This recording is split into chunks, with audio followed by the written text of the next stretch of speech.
Hello, everybody. This is Tracy. As you can tell from the title, this is not going to be an episode of game night. We were supposed to have a game night. Everything was going great last week, and to this past week, oh, the Supreme Court has went on. Stupid. Um, so, and I'm snacking because basically I haven't ate all day, so pardon, but um, they started off the week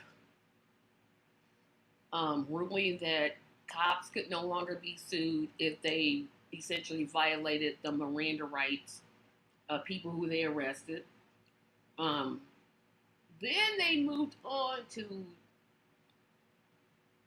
I want to get this right because in New York law I don't understand. Now they're making it so that people in New York can open carry guns. And then they moved to have that says that Maine must now pay for religious education. And to top it all off, the coup de grace, the belle of the ball, the stupid of stupids, the Mount Everest of dumb, Roe v. Wade essentially has ended today. I know some people are like, oh, well, abortion is legal if you live in a blue state, but if you live in a red state like I do, our governor's already called a special session of the Indiana legislators to now make abortion illegal. There's a rally going on tomorrow that I plan on going to. Our state is about, I say if there were 100 legislators, 80 of them would be pro-lifers. And I'm just at the point, I don't know what to do anymore. There's so many fingers that I could point. I could point fingers at the Republicans, the courts, the Democrats, the voters. There's so many places that I could point to this. But you've got to give the Republicans credit. And again, I'm sorry I'm snacking because I really have not ate all day. So, again, pardon me. You have to give them credit. They had a goal in mind, and they stuck to that goal. They knew what they wanted to do, and now they're going to do it. And watch this same Republican Congress, when they win control of the House, they're going to put a bill to make abortion illegal nationwide. Now they're going to say, oh, it's states' rights.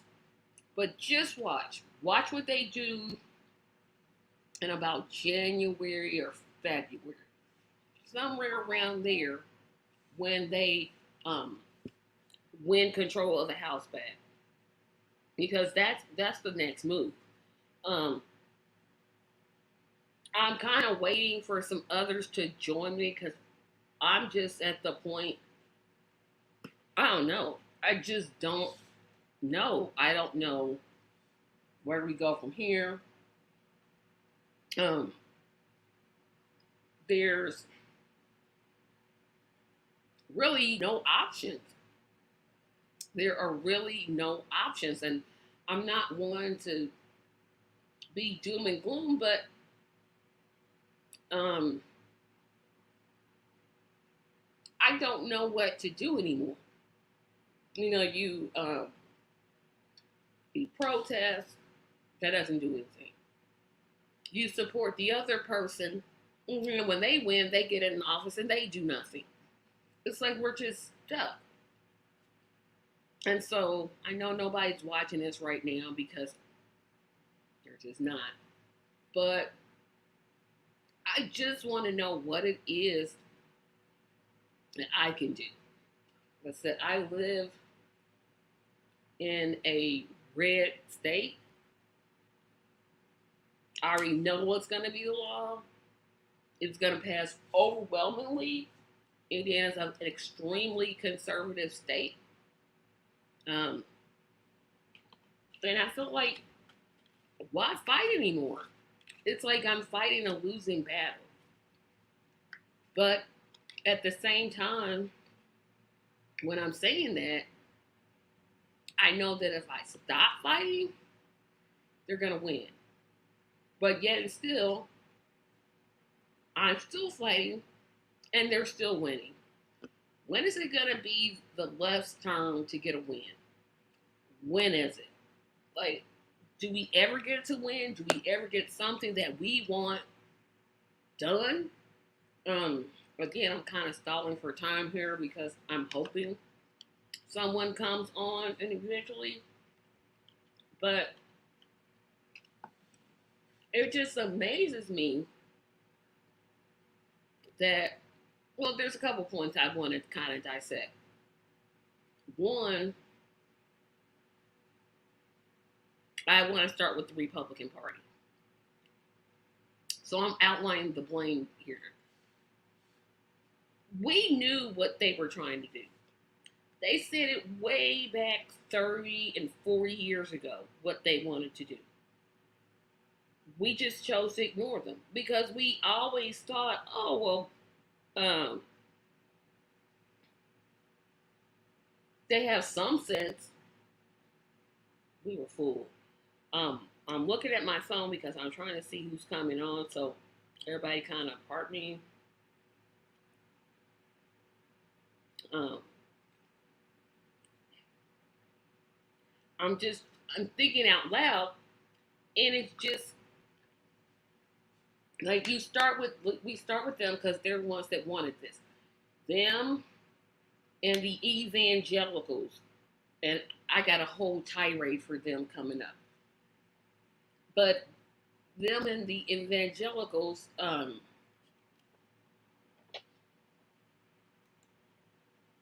oh, okay, thanks. But them and the evangelicals wanted this. Now, this is the party that's supposedly for non infringing on people's personal rights, the party of small government, the party of less government control, less say over how you handle your personal affairs. But yet and still, this is the party that in most of the states where they have governorships have passed laws where essentially you don't even need to have a permit to get a gun. As long as you're 18, just go out and buy a gun. And that's okay. This is the party that says that they're pro-life, but votes to cut SNAP. And let's think about that for a second here. They're the party that says our children are important. We want to protect the lives of children. But every Republican in the United States Senate and almost all the Republicans in the House all voted against extending the child tax credit. Every single last one of them. Why are we letting them call themselves pro-life? They don't deserve that title. They certainly haven't earned that title.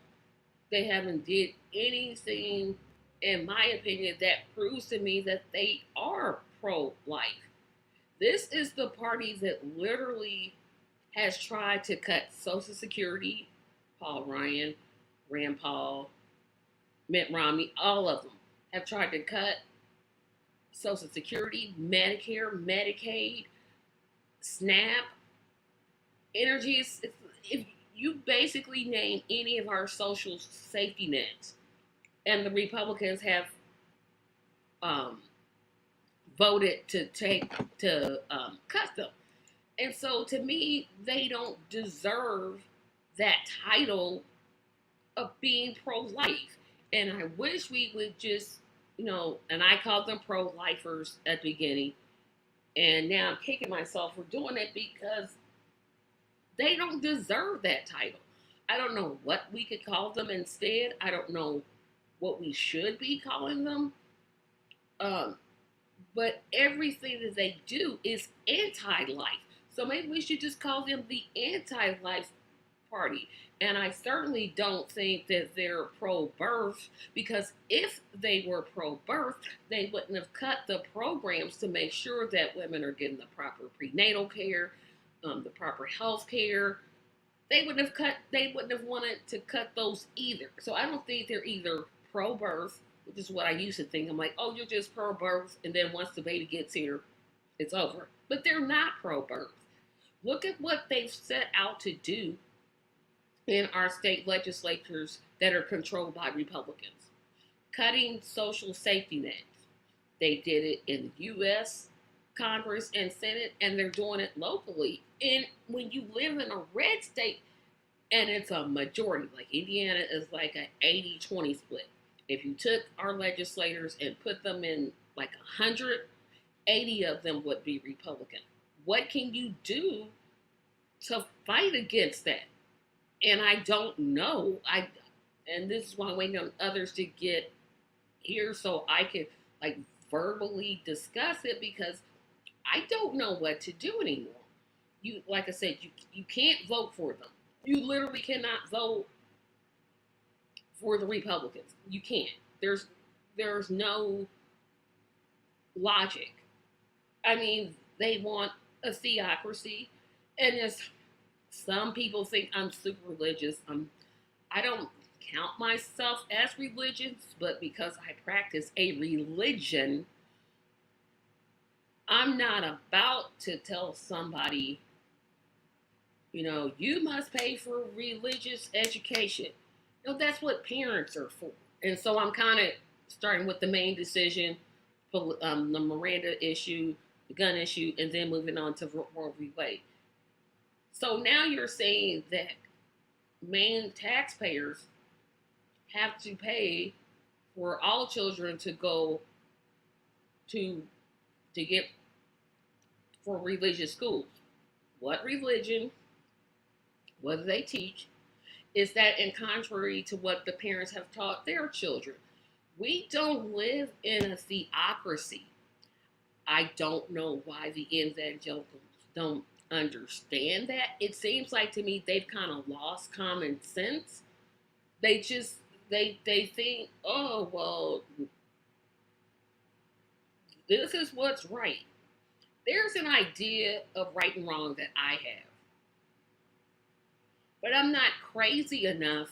I mean, I'll talk about what I think is right or wrong, but I know I can't make somebody else believe that. They have to believe that for themselves. Had to govern themselves. Well, I don't want to say govern themselves accordingly, but that's pretty much what they have to do. They have to make those decisions for themselves, and you can't have laws that just put in one religion, because again, if you look at the dominant worldwide religion, we'd all be going to Muslim schools according to the Republican Party. Now, I don't know what the rate of Muslims who practice in the United States is, but I know they're a fast growing religion. Christianity is not. I'm assuming that they're talking about having kids go to Christian schools, but who's to say what type of education that they're getting? Of course, I'm not, as a Christian, saying that Christian education is bad. I'm just saying maybe, and I don't know if anybody's ever thought of this. Do you really think Jesus needs the government's help? Like, you really think he's that weak? Like, he needs the help of government to do stuff? That don't make sense to me. That literally makes no sense. So you're literally saying, okay, you don't believe this, so I'm going to make you. You can't make people. And I wish that the extreme evangelicals could understand or hear themselves when they talk, because it's a dangerous game. They're literally wanting to indoctrinate instead of educate. Sharing your faith doesn't mean you take it and just slam it down somebody's throat. I mean, those of us who are Christian, we know if somebody doesn't want to hear it, okay, bye, see you later. I'll talk to somebody that does. You can't you can't force that. So, um, like I said, I'm trying to um, just get my thoughts kind of together because it's really not making sense to me. I mean, all of these things just don't make sense to me in terms of having it. So, I mean, we sit here and we look. It looks like my system is kind of slowing down. I'm trying not to reload this page. So if I lose you all, I'm gonna come right back. But I gotta get this reloaded because it's barking out on me. Okay, so maybe this will be it. Maybe I don't have to. Maybe I don't have to. I'm hoping I don't. I'm hoping I don't.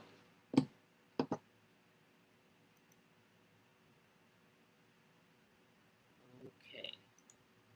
Maybe I don't. Okay, good. So I thought, oh no, I'm gonna lose this. I think parents that want their children to have religious education should probably be doing that themselves. Um, Maybe they should take them to this, this place that they can go to, every week, usually on a Sunday. You know, might want to crack open this little book called the Bible. I don't know. These are things that I'm just assuming the evangelicals know, but it's like they don't.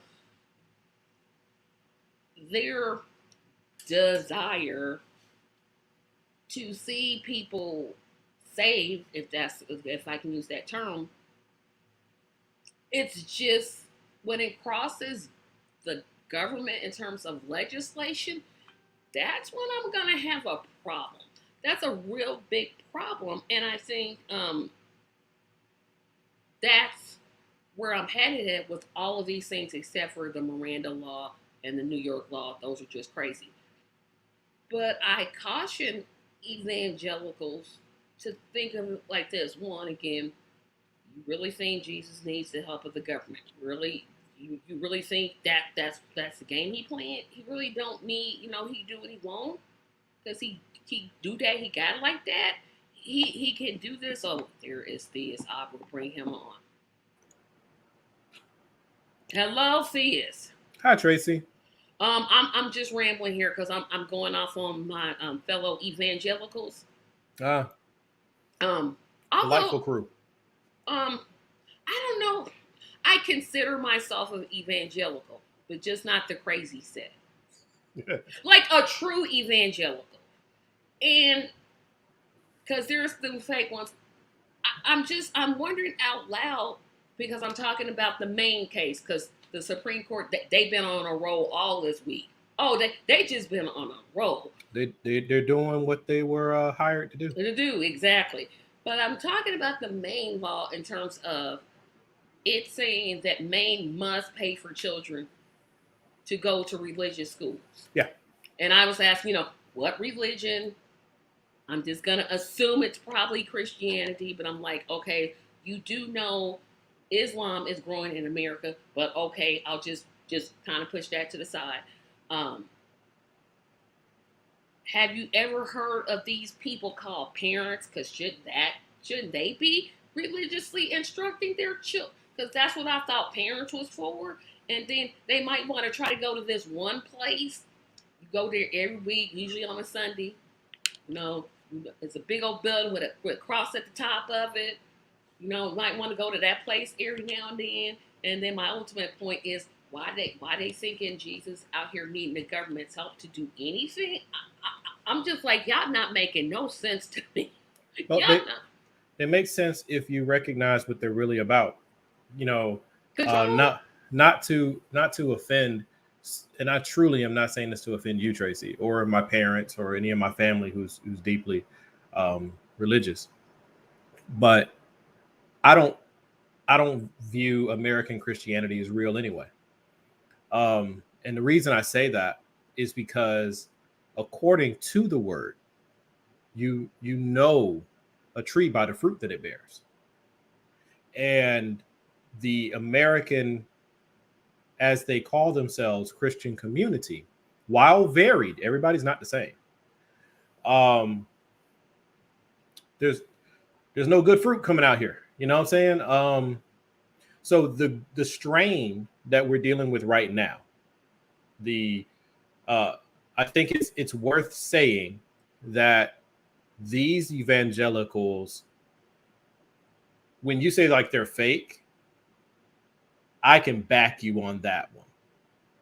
Where I have a problem is I don't know who's real, because anytime something is unappealing, Christians I know love to call the other ones fake.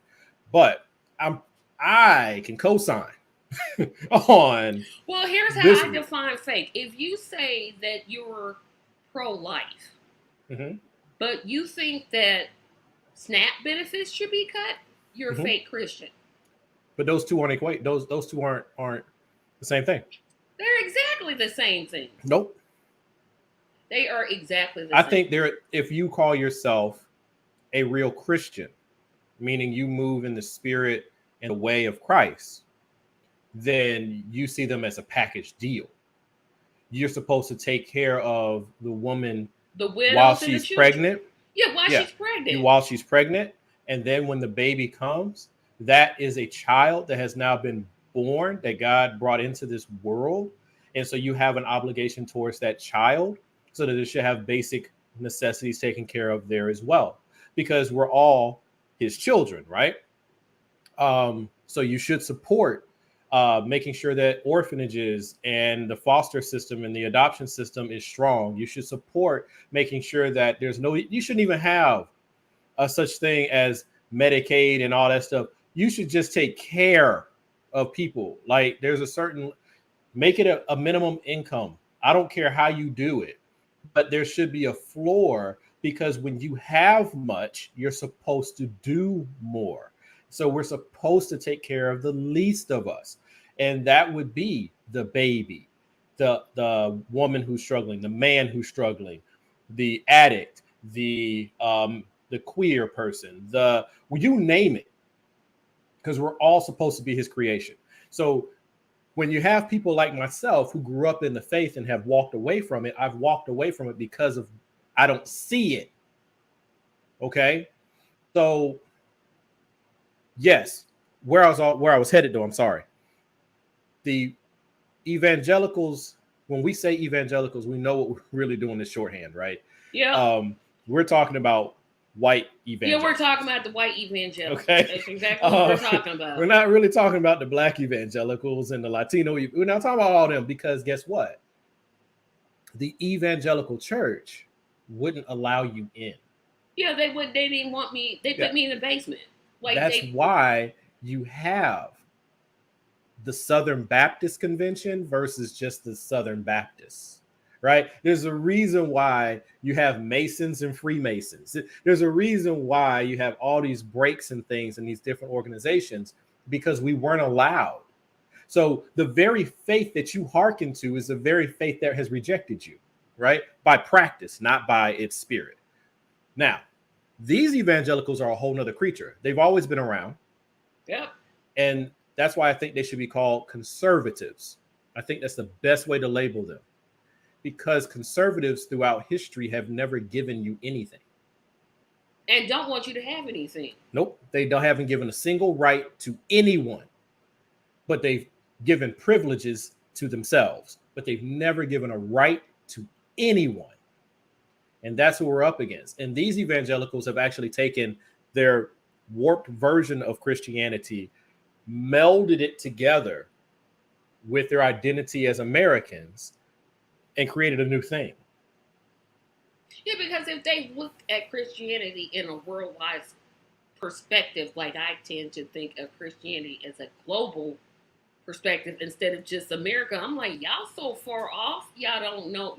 No, y'all done mixed the flag worship, and somehow you done missed the cross. You done replaced, you literally taken the cross and replaced it with an American flag. That's what you've done. And I don't know if this is the right time to ask it, but it is a question that I have had. Why? And I didn't understand it when I was a practicing Christian. Why do we hold up the cross? Like that was the means. That was the means of which He died. Yeah, you don't hold up a noose or a bullet or a sword. It depends. So I'll tell you what the cross means to me. The And victory this of is coming down from it. yeah, it's God demonstrate. It's a reminder of to me. Now, this I'm not every Christian on the planet, Right. but I'm saying to me, it's always when I see a cross, I think God's love, God's grace, God's forgiveness. That's what I think. I get what it emit, what So when emotion I it triggers. see it, I'm like, ah. Now, if you don't want to wear one, nobody says you must because they don't. I don't. You've never seen me wear a cross. I just No, don't. certainly, I understand. I was But just curious how that became. Yeah, it's always for me. It's always been this is God's love demonstrated. Okay. And when Well, I see it, I have a lot more questions deeper than that, but I won't do that here. But thank you for that. But yeah, I probably didn't help, but I'd be trying. no, I just wanted your perspective. And weird thing, but like remember, I don't know if you've had a chance to go back and see it, but that the Speaker of the House for the state of Arizona, Mr. Crowder, and this is the first time I had heard it said, but then it was echoed by Liz Cheney, and I've heard it echoed since then, always from white Christians though. The Constitution was divinely inspired. That is a piece of garbage. Exactly. Oh, so we the Bible now. Oh, okay. Right. Oh, okay. What? So I'm bringing this full circle because once you say that, that means you have now raised the Constitution to a religious artifact. So you have now brought it in parity with the Bible, the Quran, the Torah, all these different things. So I'm like, wait a minute, but the Constitution was expressly written not to involve religion. Yeah, that's what, and I'm like, did they not read the first 10 did they not read? It's like they say these things, and this to answer your question about why they do that. They say these things because they know the general public is not going to sit there, take out the first 10 amendments to the Constitution, start saying, "Ooh, I wonder what this is." They're just not going to do it. Most they not only do that, are not going to do it. They're not going to do it, but also they understand what you just told me about how the cross, when you see it, when that emblem catches you, it brings back all the positive feelings and thoughts that emanate from your faith. But I don't take that and cross it. Go ahead. But if I take that type of sentimentality and I entwine it to the Constitution, now when you hear the Constitution, I get those same feelings from you. And so what they've done, not you, but what they've done is they've brought the two together and they've done it masterfully so that now for a white evangelical person, they could not vote Democrat even if everything said they should, because they truly have been taught and believe you cannot be a Christian and a Democrat. Yeah, exactly. And this is how you end up with what we have. So when we wonder why they do some of the things they do, it's because you have the active ones who are actively doing the things, who have actively taken away on this day, they took away your rights and the rights of your sisters and your nieces and your cousins. They took those away today. That was a small group, an active group. The larger group has been taught not to question, not to fight back, just follow. And here we are.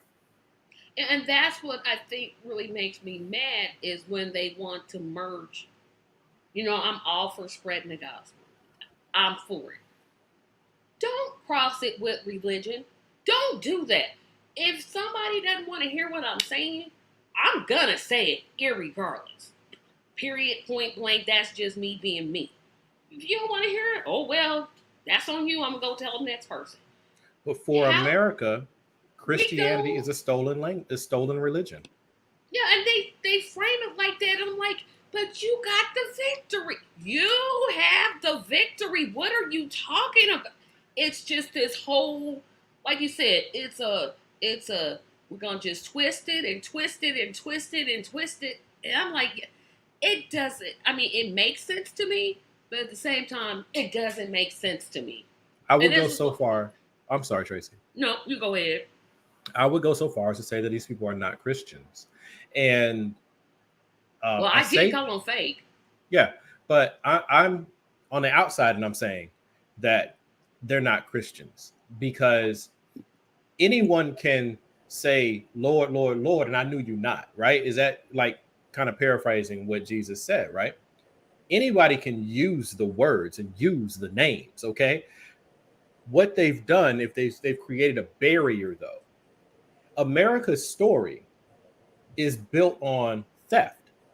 Exactly. They stole Christianity because all your heads, your global heads of the faith, are white. They came out of the Middle East, though. So how does that add up? So they stole the religion. They're still sitting on this stolen religion. They get over here to America. They steal people, steal land, steal resources, right? And then dare you to even challenge them. So they use the missionary model to spread democracy around the world the same way the Christian church has spread Christianity around the world. And it's at the end of a gun, the end of a spear, or on your life, or the cost of your life. This is what they've done. But it's not, I just don't feel like it's being opposed effectively. I will agree with you, but and then with the Maine decision, that the state of Maine's decision that really ticked me off.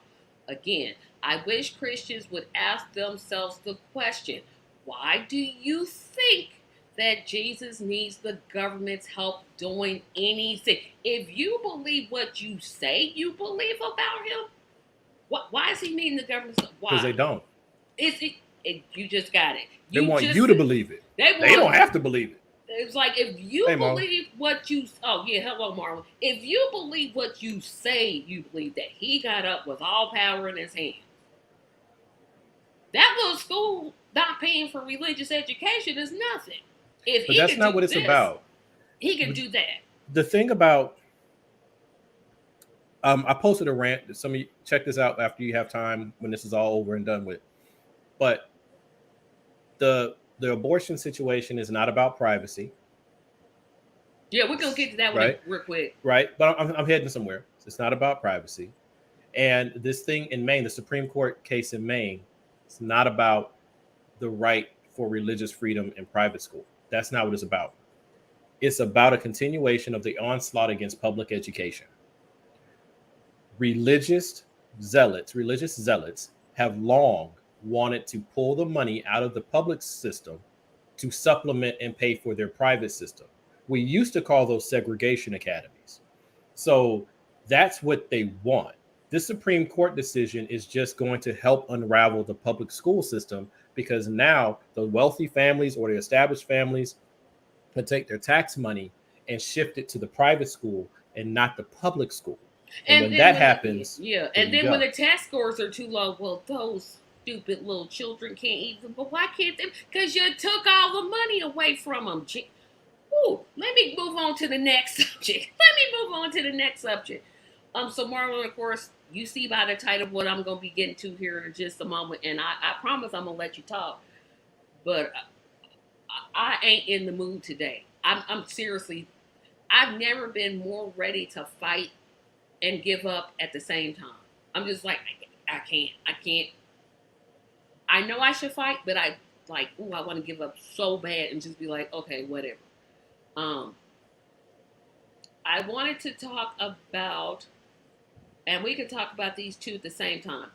The Supreme Court, again, they've been on a roll all week. They also ruled that you can't sue a police officer for violating your Miranda rights. Don't know where they think this is coming from, but again, so now police have carte blanche to just beat up anybody they want, kill anybody they want, and nothing's changing. And it's getting on my nerves. They had a choice. Police were abusing citizens. You have a choice. We can either address the police problem, or we can address the people who complain about it. America's response has always been, let's address the people who are making the noise. Yep. Marlon, what's your thoughts on this idiotic, stupid? They made that ruling compared to what? That's what I want to know. I'm like, What you're you're upset because they made a ruling about something that police was doing anyway. Mm-mm. no.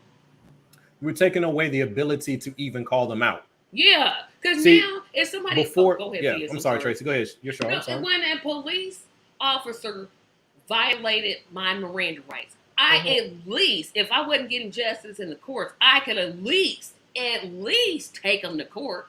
I can't even do that anymore. So now, Not only that, but the judge could dismiss the case. exactly, Judge can't do that now.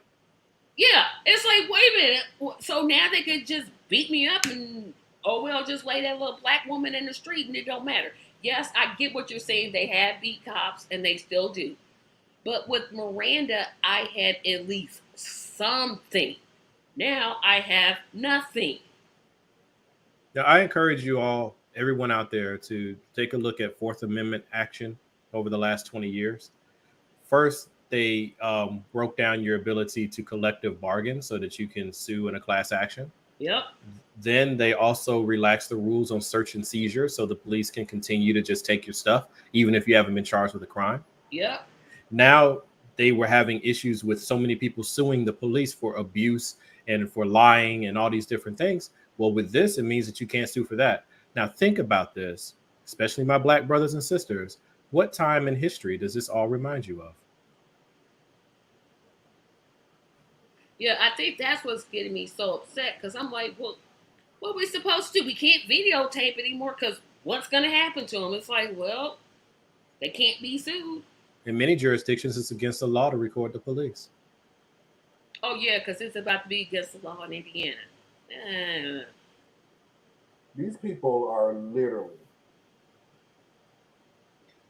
It is almost like they went through every ruling done in the past 50 years and systematically thought to themselves, what is it that we could do to American people to get more control over them? And we were so, and rightfully so, I'm not putting anybody down when I say this at all. We were so conditioned on actually just hearing this stuff. Remember, that was the thing at the beginning was, how dare you release our findings and tell everybody we was going to do this and everything else. They gaslight us off the bat, but now everybody's so upset about Roe versus Wade being turned over, but you knew that. You knew it was coming. You knew it. You didn't know when, but you knew it. But get this, Marlon, you knew, if you should have known, Roe versus Wade was on its way out. The moment Amy Coney Barrett was placed on the bench, you should have known, right? But what did you not know? You did not know what Tracy just told you about the Fourth Amendment. You did not know about what Tracy just told you about the Maine decision. You did not know that now, because everything was predicated on your Fourth Amendment right. Okay, hear this part clearly, everybody. The Fourth Amendment right to privacy is what they used to break apart Roe v. Wade. The Fourth Amendment right, protection from search and seizure and your Miranda rights, is what they've attacked as far as that part goes. Now, what else is anchored by the Fourth Amendment? The gay rights and marriage rights. And both anchored, and contraceptives, all anchored on the Fourth Amendment. Now, if we've already broken the Fourth Amendment in two ways, it's only logical to go after the other things. Not even, so this is how they're going to frame it. We don't want to take away these rights. We have to take away these rights because they weren't done correctly. No, we'll give it to the states. And the most dangerous thing to any marginalized community is states' rights. Exactly. That's the most dangerous combination of words if you are anything other than a white male. Exactly. So we're gonna move on to, because I have a feeling the abortion one, I'd have been hot mad all day. I have never been this angry about anything, hardly. But I want to move on to the case in New York, because this one had me all confused. So of course, New York State had a law that basically said you cannot carry guns out in the open public. It's too much of a endangerment. And the Supreme Court says, you know what? No, the Second Amendment is so fundamental that we're going to allow people to carry guns in subways, in schools, in churches. Yet they say this: you have a right. We don't control your rights in terms of carrying a gun, but hey, when it comes to a woman's body, oh, we're gonna control that all the way up and down. We're gonna just take that. We're gonna just. It doesn't even matter. And I don't know which one of the. Well, I know Roe v. Wade makes me the most angry, but this gun law, more people are gonna get hurt. More people are gonna die, and we're gonna be sitting here talking about another shooting in another city where a person that should never have had a gun has a gun. Or AK, whatever they're called, because I don't know the names of any guns. Do you know? Okay, I'm gonna go back to go forward, so I'm not missing the point of what you just said. One of the reasons, because them releasing the ruling on Roe versus Wade on the weekend was just asinine to be respected. You're giving people a weekend to rebel, protest, march, the whole thing. Normally, people don't even do that. You don't even do that. And correct me if I'm wrong, Thea, when you fire somebody, you don't fire them on a Friday. You fire them on a Monday. No, So the best day to do this is a Friday. Yeah, because you got that media dump. Nobody's normally paying attention. Be mad, march, do all your stuff. Yep, and then Bring your Monday, happy ass back to. I'm sorry, bring your behind back to work on Monday. there's a reason why they released that today, that ruling today, because we're getting some form of gun law. They got some form of a gun law passed. Not the best, but it is some form of it. So they are now at a point where they go, oh, we can't use the whole, no matter what, we're going to deal with the Second Amendment, no matter how much we say we're going to do with the Second. They can't do that no more. So let's move over to the next thing that, again, we all knew was going to happen. It's not a coincidence. They purposely released it today because they lost control of something else that they can't literally touch anymore. I disagree, but okay. I'm gonna disagree with that, but I see where you're going. But I'm like, there are certain things that they can do to water it down. And states did Roe versus Wade. States watered down Roe versus Wade, state by state, to the point where it just wasn't even. Like it literally wasn't there anymore. Yeah, you might as well just say you didn't have it. Yeah. And that's the whole game, and like with the gun thing that happened in New York, they use it as a poster child because they like to say blue state, blue state, blue state. Even though red states have higher incidents of gun deaths, but then you have to look at suicide, and they don't want to do that. So New York, for me, the gun thing, it's just not that big a deal to me because it's already happening all the way across the country. And your gun laws are really controlled at the state level anyway. So they're doing a similar track as what they're doing with abortion rights.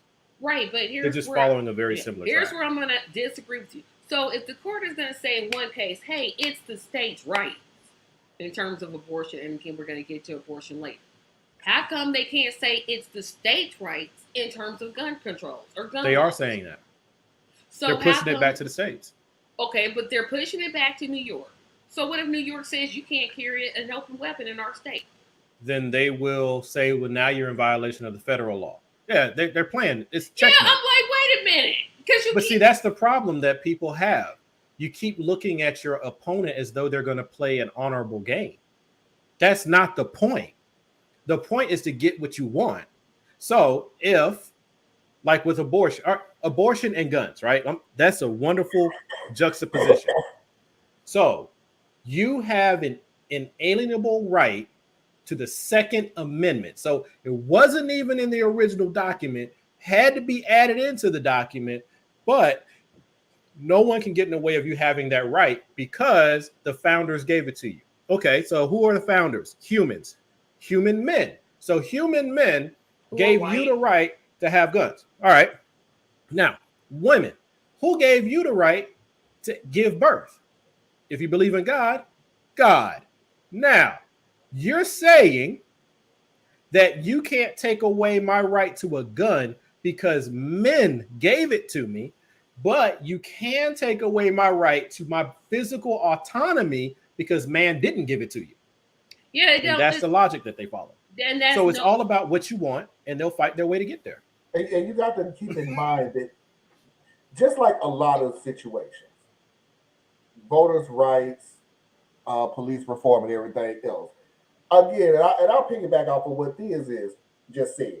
Y'all try to play a fair game, and it's not going to ever be fair. It's just not.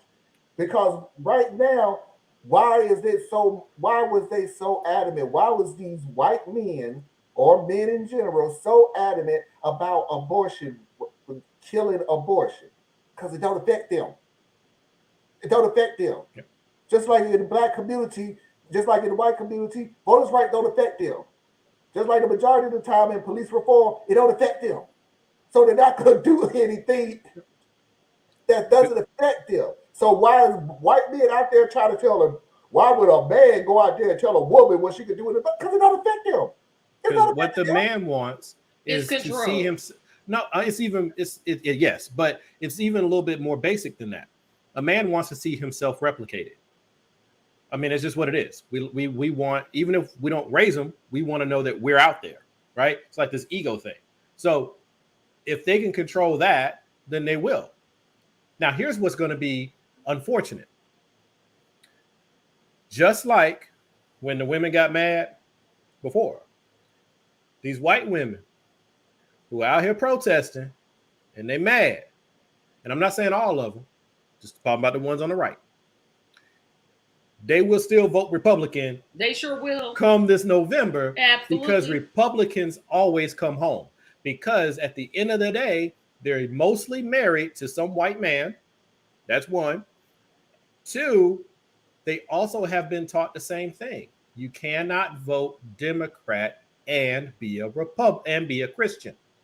So what's more central to someone's identity than their religion? So even though women, and because some women were helping to co-sign on this mess, but even though women are the ones who just lost you don't have the same rights I have, and I'm a black man. So it's like, but they're going to still turn out and they're going to vote. Just like, weird transition, and I'm going to say this real quick. That knucklehead Christian judge, Speaker of the House for Arizona, testified against Trump. When he was asked if Trump ran again, would you vote for him? Yes. His answer was yes. Bill Barr, his answer was yes. So at the end of the day, they come home.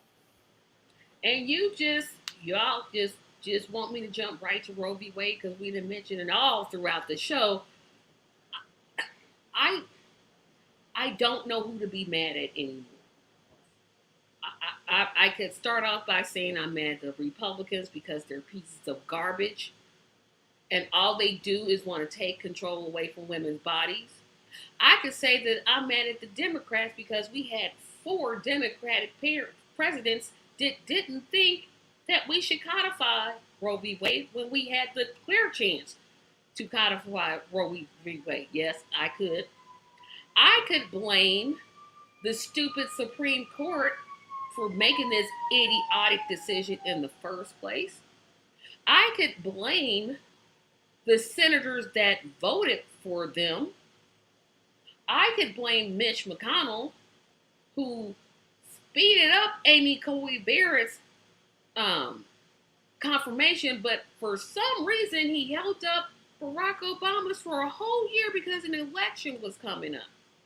But I only have one person to blame, and that's me. And I'll tell you why I blame myself. I just totally fell asleep. I didn't literally think this day was going to come. I knew they were planning for it. I knew what they were trying to do. And I was like, no, they got to have some sense. I gave politicians on both sides way too much credit. I'm like, and now I feel like there's nothing I can do. You can't go ahead, Theus, because you want to jump in. So. You can acknowledge what you just said, and you can join the fight to get your rights back. That's what you can do. And I like your list. My question though is, how you blame the other presidents when you know how the process works?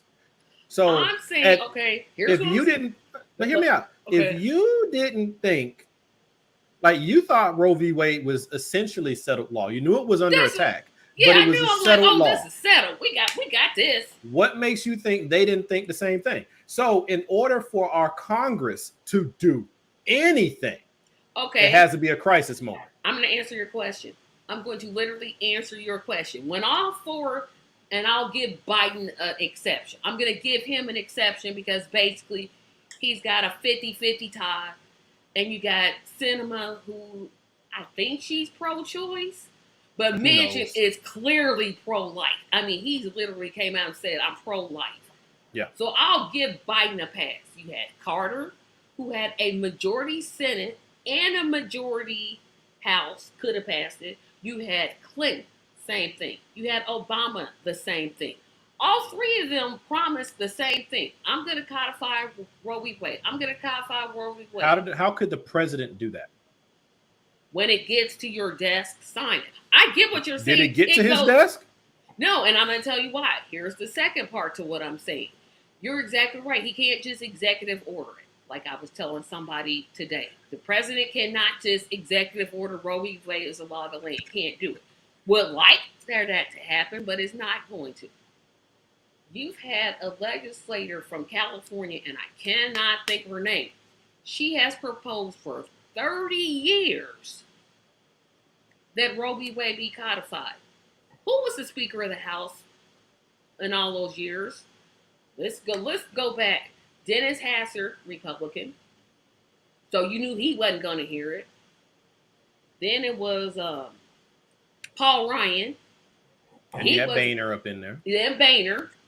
And then you had this other person in 2008. And she became the first woman, supposedly pro-choice person that has encouraged her. You know, that's not really an issue.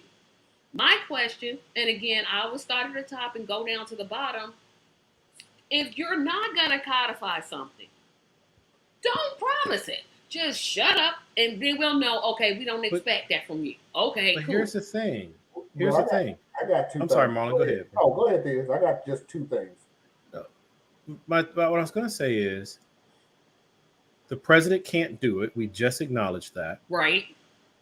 We also know, without a shadow of a doubt, that Congress only acts in a crisis moment. And I'm just going to use Barack as the example because it's the easiest one I can remember. Because Carter, you got to kind of X that out because Roe v. Wade was passed in 74 or 73. something like that? Okay. So, yeah, it wasn't a problem. It was just started. Yeah. Yeah. It just got, you know what I'm saying? Okay, you just had the victory. Started. There was nothing to fight. I don't know about Clinton. I don't know what his issues were. But, 94 crime bill. Yeah, the country was like in free fall as far as violence and all that stuff and drugs. So you had that. Barack Obama, that majority that people like to cite. So what were his choices? We can use this majority to codify Roe v. Wade, which wasn't under serious attack yet. No one actually thought was under serious attack. Or we could deal with the financial crisis, which everybody was focused on. Couldn't do everything at the same time. Oh, and the Affordable Care Act. So he used his majority for those two things. There was no reason to spend his political capital on Roe v. Wade because, like you even said, it wasn't a serious concern, even though it should have been. It should have been. And that's what I think is like making me want to just say, you know what, I'm tired of fighting. Because it's like, yes, I'm tired of it's tiresome because no matter which way that I choose to fight, I don't have anything. So let's look at all the solutions. We can talk about them one by one. First option, get rid of filibuster so Joe Biden can expand the Supreme Court. Well, good luck with that because he literally has said with his own mouth, if you get rid of the filibuster, it's going to cause chaos. It's not in the Constitution, but if you get rid of it, if you just get rid of it, it's going to cause all this chaos. I don't see it. Maybe you all see it. I don't see it. So we already know, getting rid of the filibuster for him to expand the courts, that's not going to happen. Mark it off. You can't make it a law now because, again, you're going to need 60 senators to pass it. You going to get 40 Republicans? No, you're not getting 10. I don't care how much they say they pro-choice. They're not going to vote for it because they want to stay in office. That option is gone. Okay, so then I move to the state legislature. My state, I said it before at the beginning of the program, if I took my state legislators and I put them in terms of 100, 80 of them are Republican, 80 of them are pro-life. What do? I keep fighting and I keep protesting, but we're just going to protest and holding up our signs. I just feel like I'm defeated, and I don't like to feel this way, but I feel like there's nothing I can do.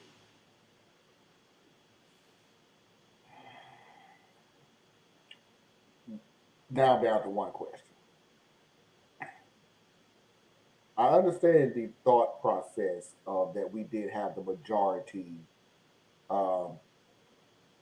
and we eliminated Carter, so we'll eliminate Carter, but Clinton, Obama. And I eliminated Biden because I'm like, well, he really don't. And Biden. Yeah, well, right, he really don't. Here's something that you have to remember because you, Tracy, you brought it up. You're still underestimating them. So you assume that having the majority in the House and the Senate means the majority of them would have voted for pro-choice. Just because it was the majority. You still underestimate them. You still assume Democrat means pro-choice. No, Democrat means Democrat. They have their own agenda. It don't automatically mean they're pro-choice. They could feel for a certain type of thing, which makes them more Democratic, more left than right. Pro-life and pro-choice can be not one of them at all. Yeah, and I think that's what's frustrating me because I'm like, okay, what do I do? Just sit here and just take defeat and just keep twiddle my thumbs? Like, well, not much I can do. Well, I'm not here to judge you because I am one who's like, if I can figure it out, I'd scoop my whole family up and be out of here. So, so I'm not going to criticize that. The only part that I was pushing back on is like only on part of your list. If you think about it, I only hit you on like 2 or 3 things. The rest of your list, I'm with you. You know what I'm saying? And I can't tell you how to feel because you know your feelings and your feelings are real for you. And more so than either of us on the panel, you were under attack on this particular situation. But it's also not brand new. Yeah, this isn't the last thing. And I say this about Clarence Thomas. Clarence Thomas wants to go back to a time when he couldn't be married to his wife, Jean. That's not his problem, though. That's literally what he wants to do. I wouldn't be surprised if he would be the justice that would overturn interracial marriage. I would not. He probably would, because to prove the point that he's not being biased. So he would actually do it because, see, he already got his. See, he got his. That's why he votes against black interests all the time. He already got his. So he ain't got no problem. He can overturn interracial marriage tomorrow, but he knows that that law would not invalidate his marriage. It would invalidate or stop future marriage. Future marriages. Yep. So he got his. And that's the thing that I wanted to make sure, our LBT, our rainbow community, because I never get the letters right, our rainbow community gets. I'm like, yo, they can't do anything if you already married. They can stop future ones, but they can't really do nothing about the ones. Technically, they could. What, invalidate all of them? What, couldn't Clarence Thomas invalidate all of the interracial marriages, including his? He wouldn't go after interracial while he's alive, not that way, but he would go after the gay rights thing because that takes you back into religion. And he's a zealot, and his wife is crazy as hell. And while you are looking at the bouncing ball of abortion and contraceptives and gay rights and all this, what are you taking your eye off of? Voting rights. Because voting rights is coming. I suspect that this will. No, just think about Clarence Thomas, his decisions. Now, when you looking at all the decisions that you're making, what are you taking your eye off of? His wife is up for treason. Treason. Thank you. And he should be. You are looking at who? Why do you keep thinking? Why do you think Clarence Thomas is the one who keeps saying, "I'm gonna do this. I'm gonna do this. I'm gonna do"? The other justices haven't said a word. He's trying to keep people off him. Sit there and said, "I'm going to do this. I'm going to," because as long as you're looking at me, you're not looking at her. You're not looking at her. But we gonna look at her because we know we gonna look at her. He can wipe that one clean. That right there is what I mean by keep fighting. But Marlon, it'll only get worse if you stop. You're going to lose some battles. They have a 50-year head start. We had the 50-year head start. No, you didn't. No, they had a 50-year. No, you won the race 50 years ago. Yep. Your opponent has been training for 50 years to beat you, while you just was just taking a victory lap. They put two. Three. Gorsuch, Barrett, and Crybaby. Legit one, pushed one. That's why I was gonna say. That's why I said two. Barrett. No, he did Gorsuch. I know I'm best pronouncing his name. Gorsuch, then it was Kavanaugh. Kavanaugh.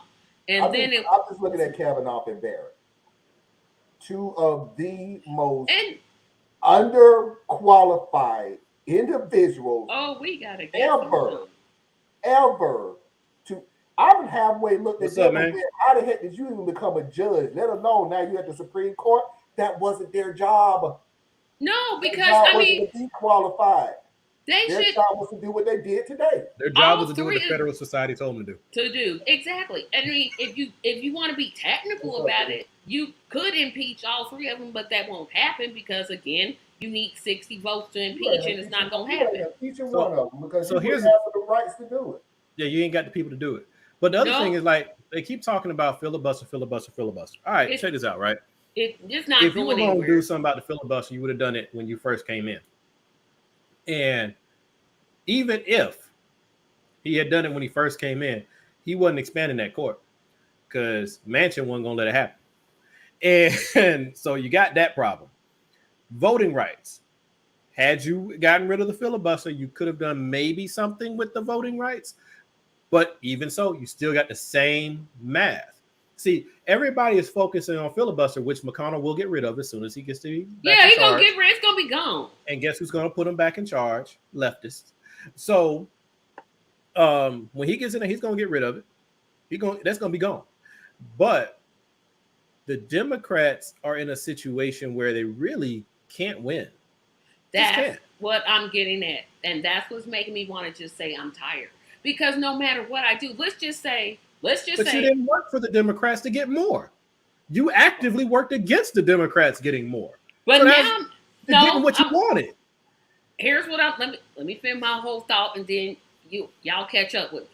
But what I'm saying now is I feel like I don't have a choice. I'm gonna have to vote for in terms of my state race. I'm not talking about national because my congressman, he's gonna win easily, hands down, no problem. But in terms of senator, I have to literally vote for a Democratic senator who I don't support, who I don't agree with, because he's not Todd Young. That's not why I want to vote. I have to do that. It stinks that I have to do that. I don't like to do that.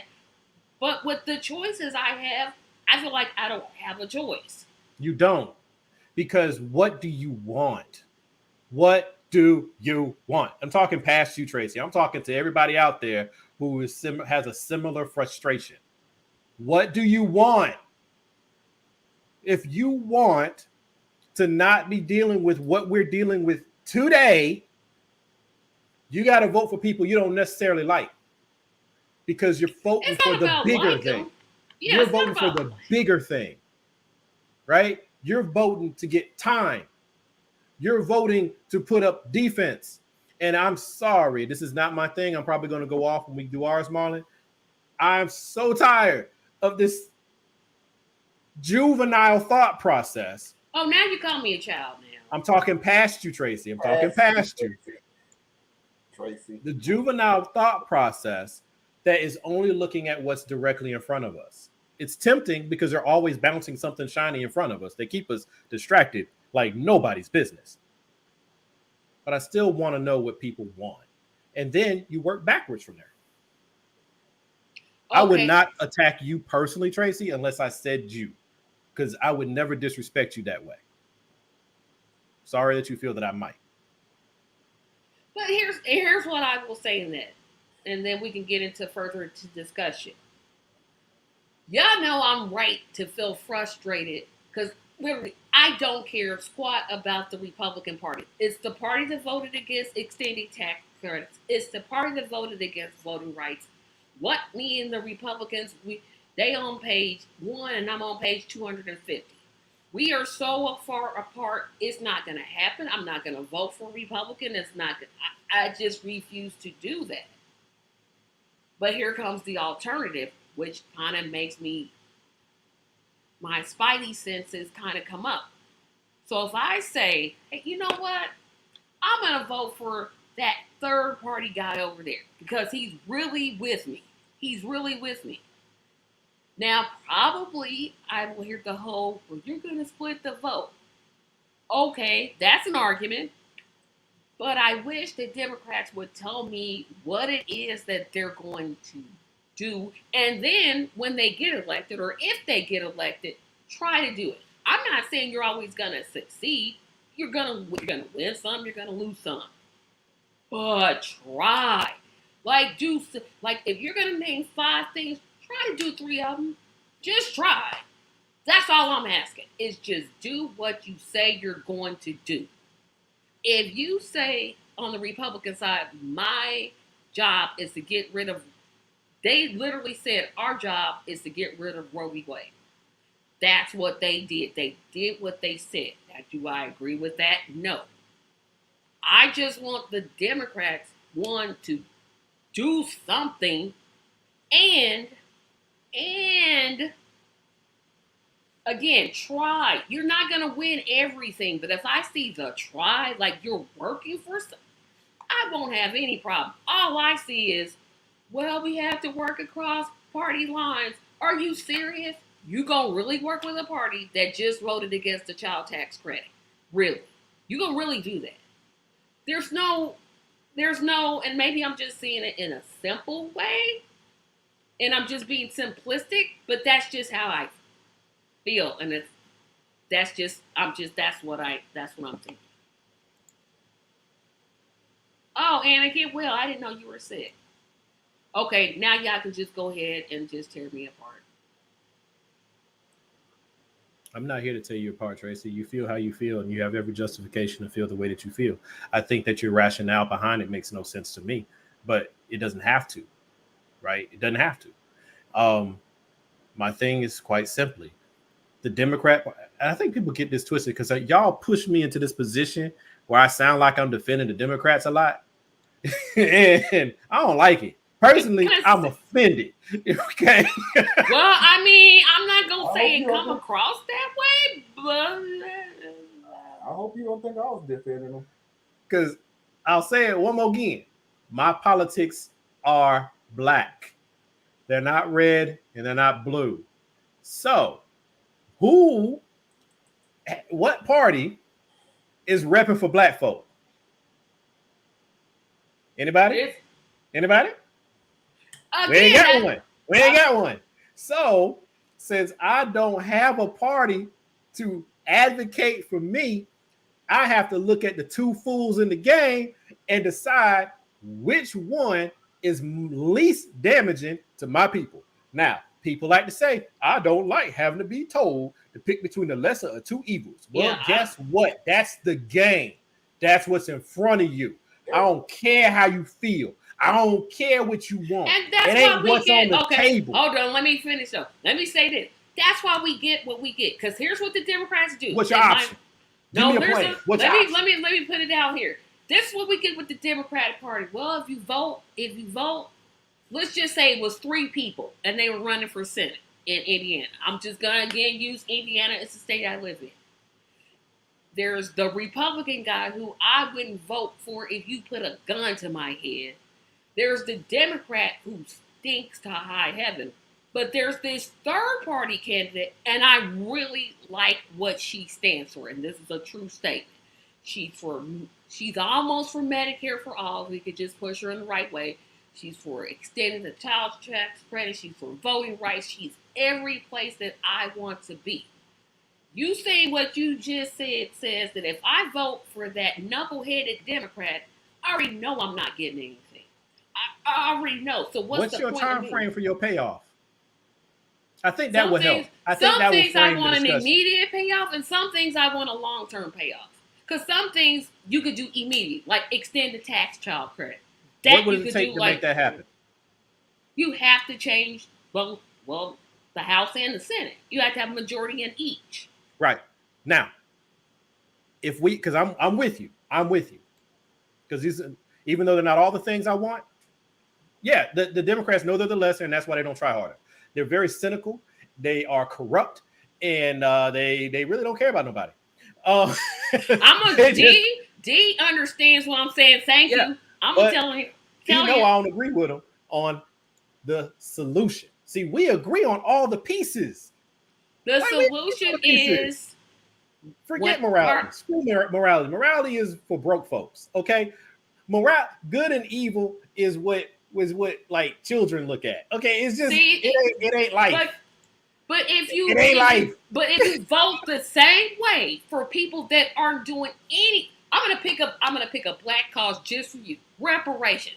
All 3 of us are for. I am 100 million% behind reparations. Right. If you're not for it, why am I'm not gonna vote for you. That's one of those. I'll tell you why I will still vote for you. All right. Here's the thing. Because I got some cores that it's like 3 things: Green New Deal, Medicare for all, reparations. You're not for them 3. And what if you get 2 out of the 3? It depends on which. What if you get 1 out of the 3? What if you get 0 out of the 3? But here's the problem, though: the Democrats get elected. Oh, we're gonna have voters' rights. No, what we're gonna actually do is we're gonna put it off. We're gonna do the budget deal first, and then we'll. What? What do you expect a corrupt person to do? They're going to put money in their pocket. But you're expecting me to vote for the corrupt person. I am, because what I am challenging you to do. That's fine. Don't do it. That's your call. But what I'm challenging you to do is think, what do you personally want to achieve? So if you say that you want the items that you listed, and neither candidate is going to do it, my question for you is, why are you stuck on these parties? Again, you're saying exactly what I'm saying. Why can't you vote for the third option? You're missing the nuance. If party A stinks and party B stinks, why can't you vote for party C? Because you know the math. This is why we get what we get. This isn't why we get what we get. This is when you do politics 101 and skip the class of politics 102, right? So politics 101 is we got 2 parties, both of them corrupt, and they're getting on my last nerve, and I can't vote for either one of them because neither one of them are giving me what I want. That's politics 101. Politics 102 says, now let's evaluate why it is that we have these two corrupt systems and how do we take action to try to change one of those systems or force a third one into the game. Now, if you're going to go through that, it's a longer time frame or it's got to be more disruptive. If you're willing to get to people together and be actively disruptive in a coordinated way, you could probably get what you just said, Tracy. But the problem is that coordination ain't there. What you need to do is what you've been doing. You, Tracy, have been doing. Working with people, networking with people, building new organizations, building new fellowships, because next thing you know, you'll find someone who could be that third party who has that kind of power that you can put into the Senate. But right now, you can throw a wish list on some third person that ain't got a chance in nowhere. And then say, well, I voted for him and it still didn't work. No. I'm saying give me better. I'm saying, like I said, I don't care. Make them give you better options. But how can you make them? They're controlled by money interests. They're literally, you have the corporate Democrats who are, because again, the Republicans are garbage. So I'm not even, they're garbage. I'm going to put garbage with garbage because they're garbage. You have literally the Democrats will fight a leftist harder than they will a Republican. Because they have these Democrats, these shills, they're just 1 degree better than a Republican. But I don't think they're any better, but okay, I'll give you that one. Who's trying to take away who worked to get your rights taken away today, Tracy? The Republicans. Okay, so that's why I say they're not the same. But when you look at it, we have to put energy behind it. I would agree with you guys up, down, left, because personally, I'd say turn the whole dang on system upside down, burn it to the ground, and we figure out what happens. But my problem is, before I'm willing to go there with you, I want to know how my people are going to eat. I want to know how my people are going to live. I want to know where my people are going to be protected or relatively safe so we can fight to stay alive. See, anybody who wants to advocate, let's just tear it all down and ain't got no dang on plan, I'm going to fight you. And anybody who sits here and just says, well, I'll just go ahead and give up everything and whatever and just let them roll on over all the rest of us, I'm going to fight you too, because I have skin in the game. We all have skin in the game. You don't acknowledge it if you're willing to just say, well, I just give up. Now, I know you're saying that because you're frustrated. Yes, I'm definitely frustrated. Because I don't believe you're going to give up. From what I've witnessed of you, that ain't even in you. Oh, trust me. Oh, I know how to quit. Oh, well, all right. Well, you can push it. I mean, Marlon, I do know. Marlon, I'm tagging you in. You tagging me in? You sure you want to do that? Okay. We got an election coming up in 2 years for the president of the United States and a few more Congress and Senate. Who's the third party? Right now, who is the third party? I will agree with you on. Okay. This is what me and Thea's been trying to say for the longest time. You have the emotion. That is fine. There is no work behind it. You have 2 years. You wait for somebody to come out of nowhere and do this. We talked about this with Clyburn.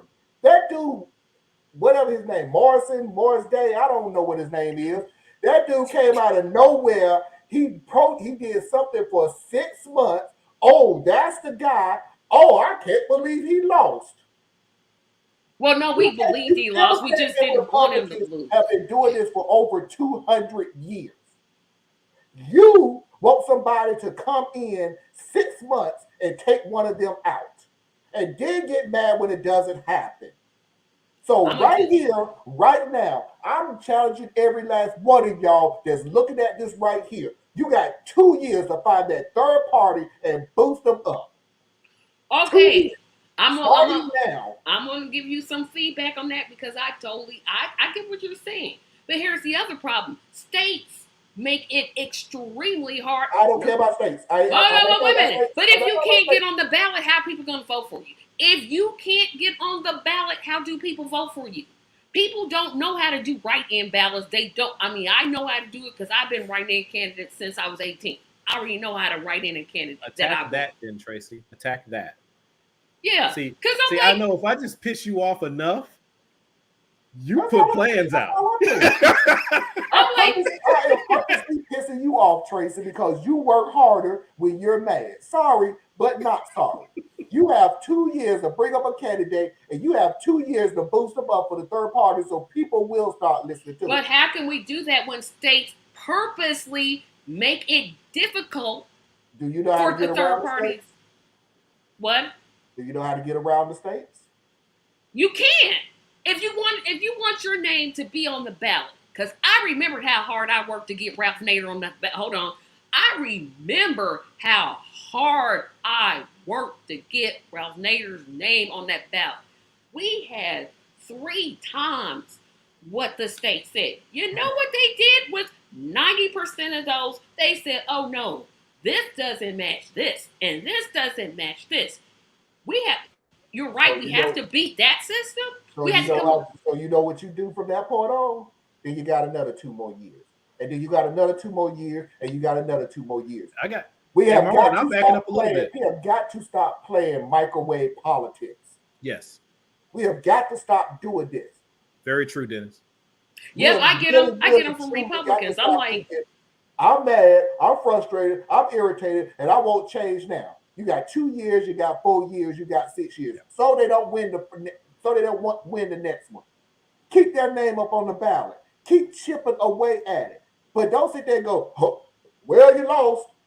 See you next time. What I keep hearing a lot of times, boiled down, is but they won't let me. Well, if you're trying to beat me, am I supposed to let you beat me? I know you're not Or supposed to am I let supposed to somebody do beat you, everything I can to but make sure you can't even get in the ring? but when you're trying to submerge I'll give you a good example. So you know, some of us, me, basically, I want Nina Turner to run as a third party candidate so bad. I know she won't That's end not up fair to doing her. it. No, I'm saying what I want. I'm not saying what she wants. I'm saying what I want. I'm saying what me want. I'm not saying she's going to do it. I don't think she will. But, of course, I joined the Facebook group. I was like, oh, these people are right in line. And I made one little bitty point. I said, hey, it's going to take her about $300 million to run ads, get the word out. That, yeah. More, and I was lowballing it. Like, I lowballed it. First thing I hear is, we don't need money. See, So- it's the type of money that you need. We not saying go get it from evil packs. We saying I am. I'm you saying are. anybody I'm not. Anybody who got a pocket, go get it. And here's a funny thing. Here we go. Here's a funny thing. This dude said a racist comment when he was 10 years old on Twitter. Yeah, thank you. Vote for. You know what? Yeah, If I Tracy have my said agenda, America's stuck, and she's not. The word it be. my agenda, basically, and I know I've already excluded myself from ever being able to run for anything, but I'm going my out agenda so. will have reparations. It will have housing assistance. It will have school funding. It will have criminal justice reform. And let's see, what's a good fifth one? Well, now we'll have to do with women's rights, right? So let's just say those are 5. I actually have a list of 10. I got to go find them. But Healthcare don't make the list. That's not the highest on my priority because you got to fix some of the other issues. But it's not off my list. I'll put it that way. Yeah, it comes with strings attached. Ain't nobody giving you no money for free. but you come in here with 5 things, and if I achieve 2 of them, then I've done something, right? If I don't achieve any of them, but I can show you where the fight was, you'll abandon me because I didn't get any of them. That's how wishy-washy the left is. Now, not y'all, but a lot of y'all out there are really, really big on Bernie Sanders. Like, y'all so in love with this man, y'all still singing his praises from 2016. That's cool. But if that's your hero, all right, 2020. If that's your hero, yeah, he was 2016. And he ran in 2020. Right. Yeah, 2020 it didn't count. He was trying, but it wasn't gonna happen. So 2016. You mean because the Democrats were against him, but well, yeah, but here's the thing. What if people would pay attention to what Bernie tried to teach all of you?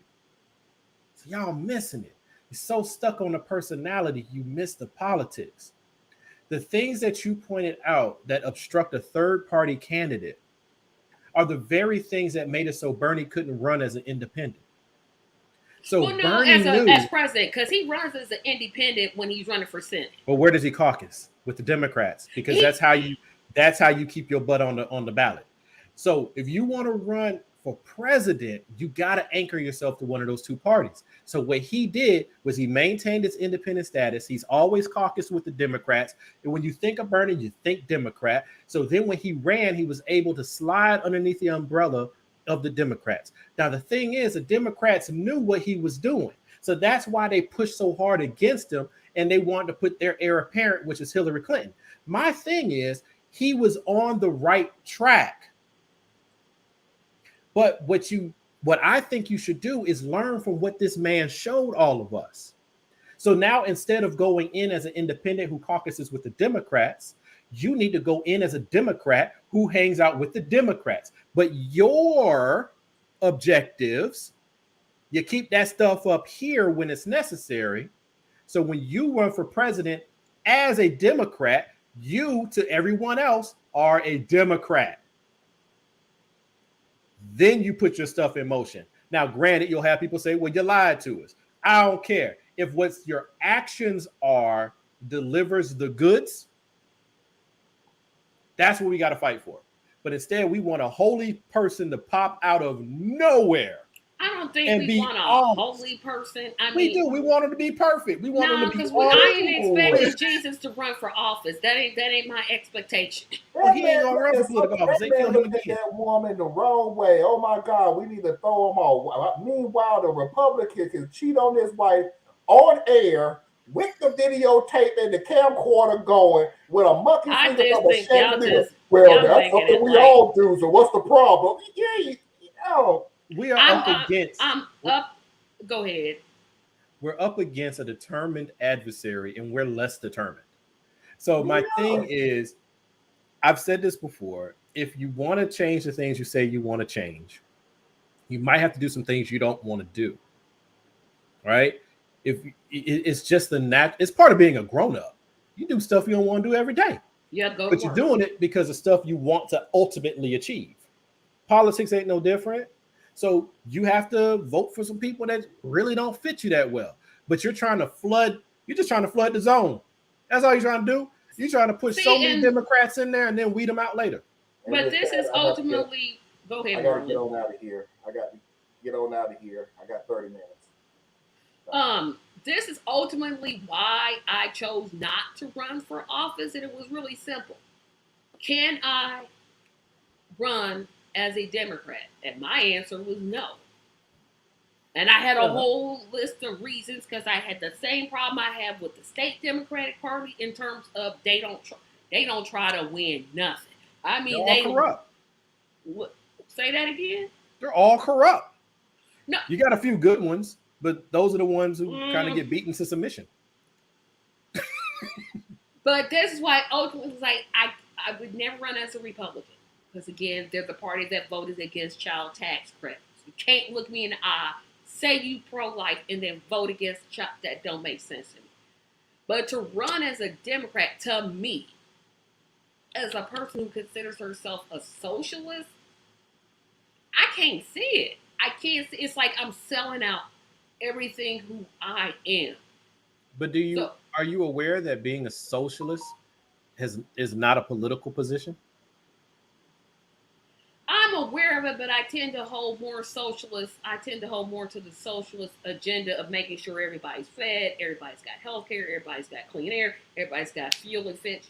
Those are the things I hold to. And I'm looking at a party like, okay, y'all haven't held to any of those things. Again, just give me the try. If you just try. The $1,400 checks, although they were not $2,000, that was a good start. I said it was a good start. I said it was a good start. Did I not just say it was a good start? It's a good start, but it should have been expanded. There should have been a plan to expand that. The child tax credit, universal base income, something, because you can't really spend it don't take but 2 minutes to really spend $1,400. Just pay a bill. It's gone, bye-bye. We still dealing with the COVID, no matter what the government tells us. We're still in a pandemic. You ain't even said nothing. You're trying to sell me all of this. Well, the job and unemployment is low. And Yeah, then I'm the going to white say the thing that you community, don't like. What's the other side doing? they're being obstructionists. Yeah, they didn't want you to have a 1400. Personally, not you should have saying- got a lot more than that. This is our money. Exactly. That's why I said the 1400 wasn't. I mean, it wasn't in 2000. It should have been more than 2000.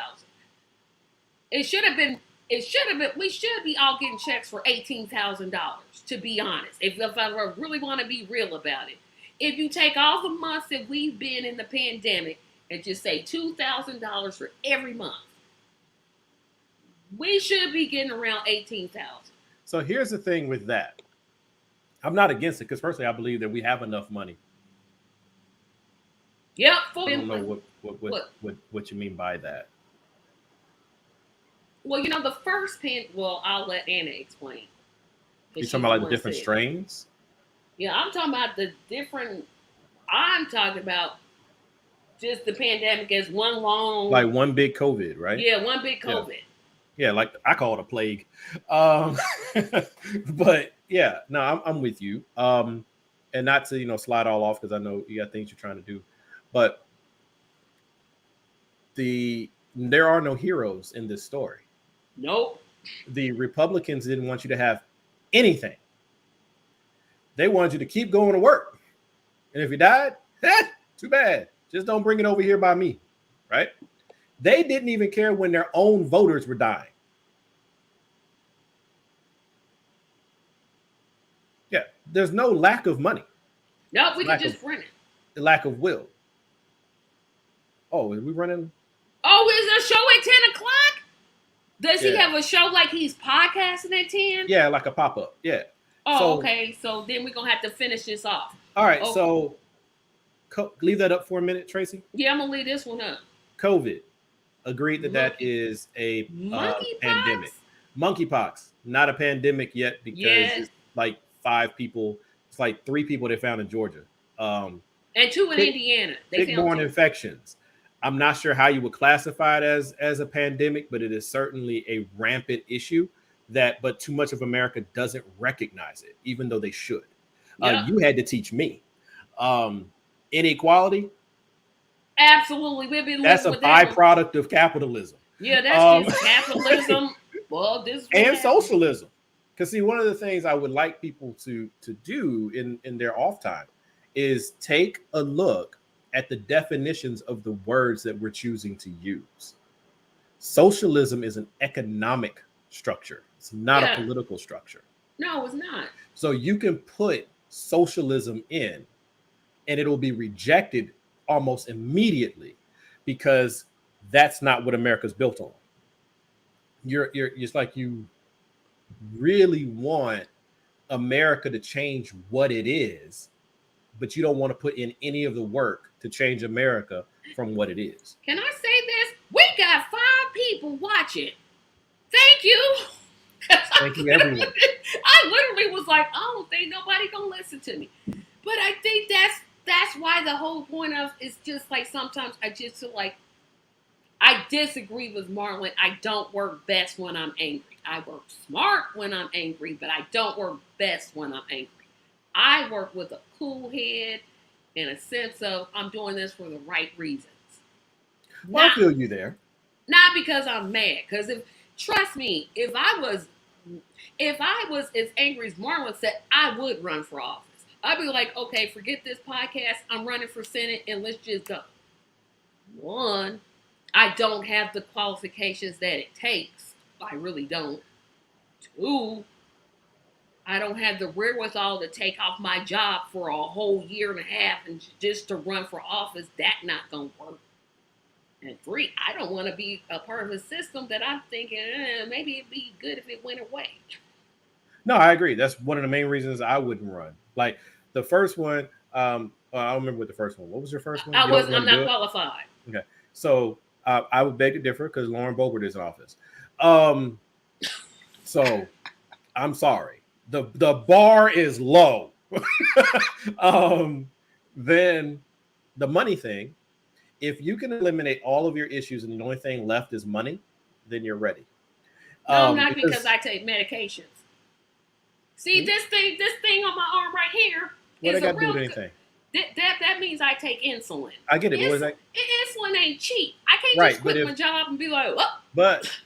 But if you have an organized group behind you and an active campaign, they'll pay you more than you're making on your job right now to run for office. So that's what I'm saying. If you get everything else in place, the money will take care of itself.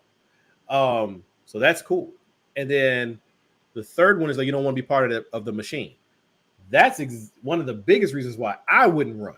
Yeah, I'm like, nah. Because I actually say burn it down. Yeah, my problem is I say burn it down because America ain't never been for my people. It's always been against my people. We ain't never had democracy in this country. We've always been the underdog. It's only been us and the Native Americans sitting at the bottom getting pooped on all the way along the way. We're not the only ones suffering, but boy, aren't we the ones who got it the worst. So I ain't got no real love for America. But what I do love are my people, and for every other family out there in America, white, black, brown, and other, that are working their butt off every day, just scraping to get by, who are just trying to find a way to let their children grow up. I support all of them. So when someone comes along and says, yeah, Theus, I agree with you. Let's burn it all down. And then they want to pull out a match, I blow the match out. Because I'm like, you ain't did the work yet to make sure the people I care about are going to be taken care of. Coronary? The canary in the coal mine? Oh, canary. I'm like, coronary. I can read, y'all. I really can. I possess like coronary.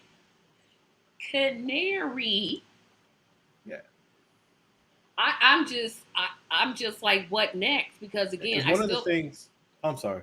No, I just keep feeling like it's in terms of this abortion fight, because I didn't know Marlon should have told me he was going on at 10. I wouldn't have went on.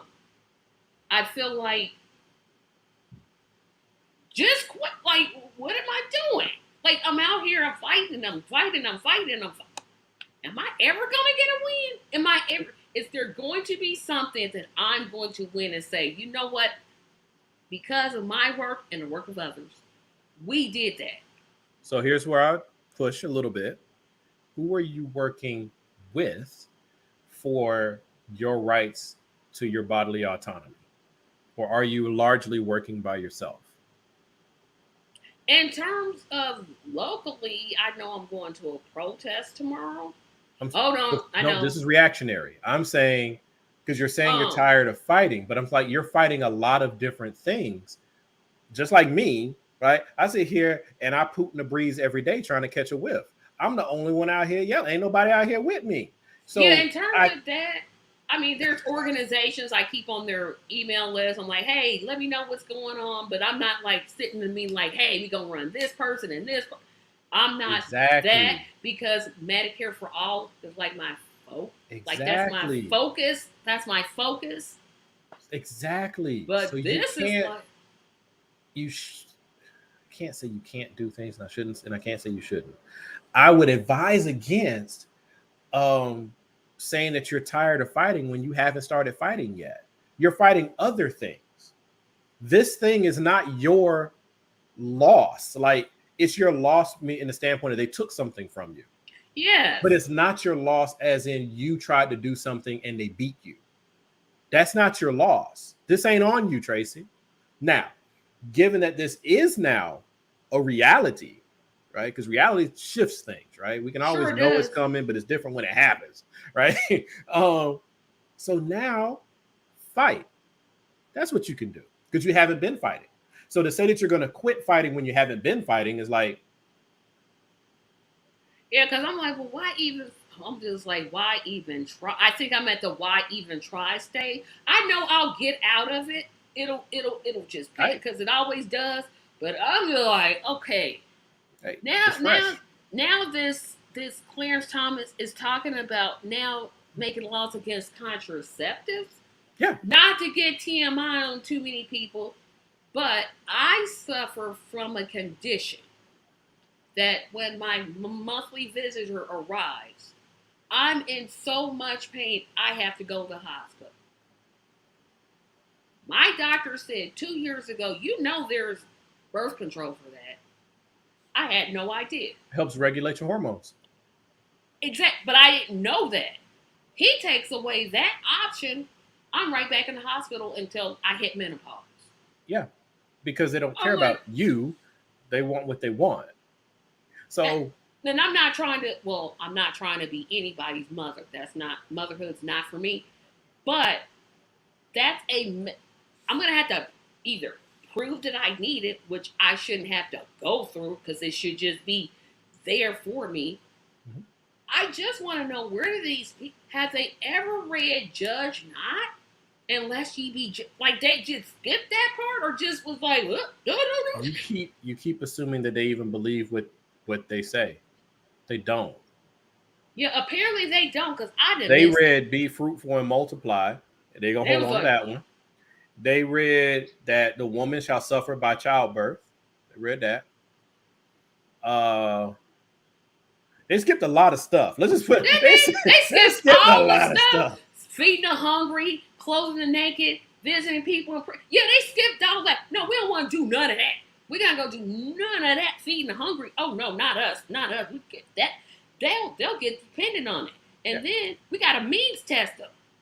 Yeah, it's that supply side economics that they believe in.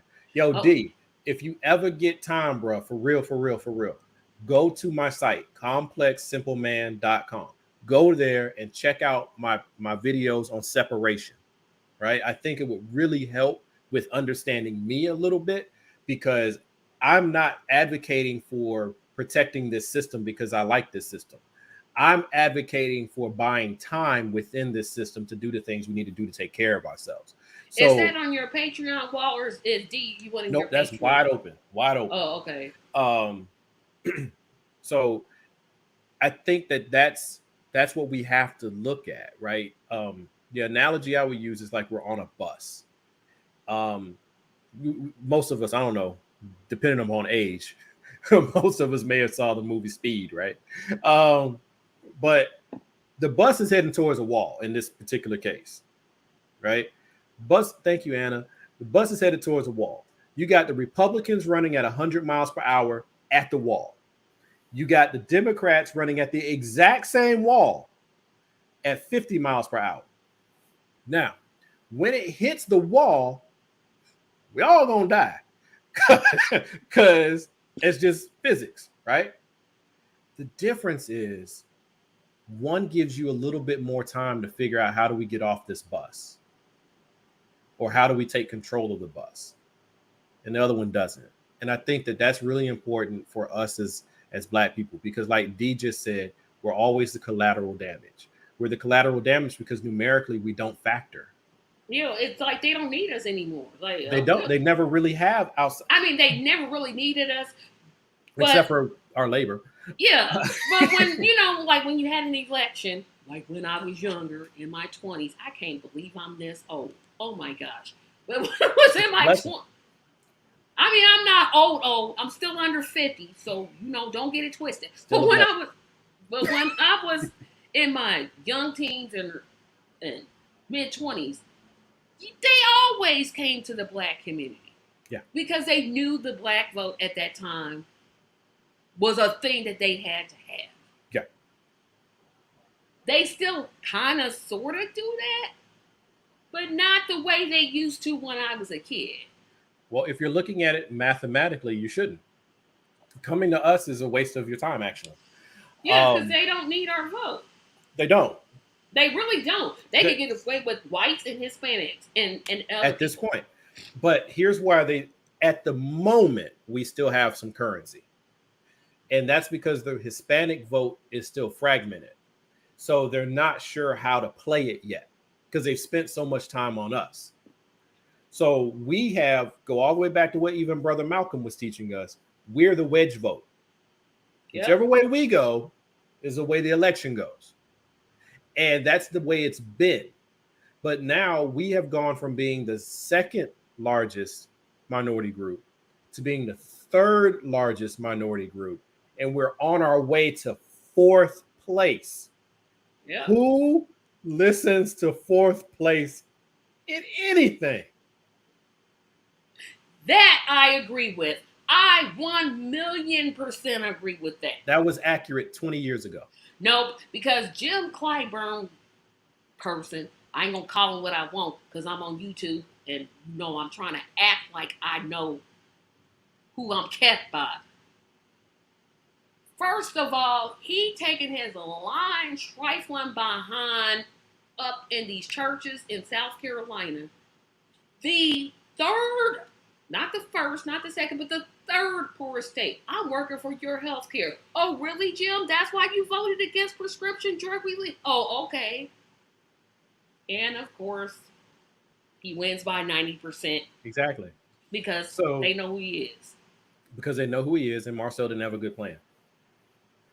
I disagree, D. And the reason why I disagree is because numerically, we break the vote in various areas because we're so concentrated, but overall, we don't factor the same. Gerrymandering is probably why I sort of disagree with what D is talking about. But when he's talking about national, like president, oh yeah, they know pretty much. They know they got the black vote. No, I agree that we do vote like 90%, 95%, right?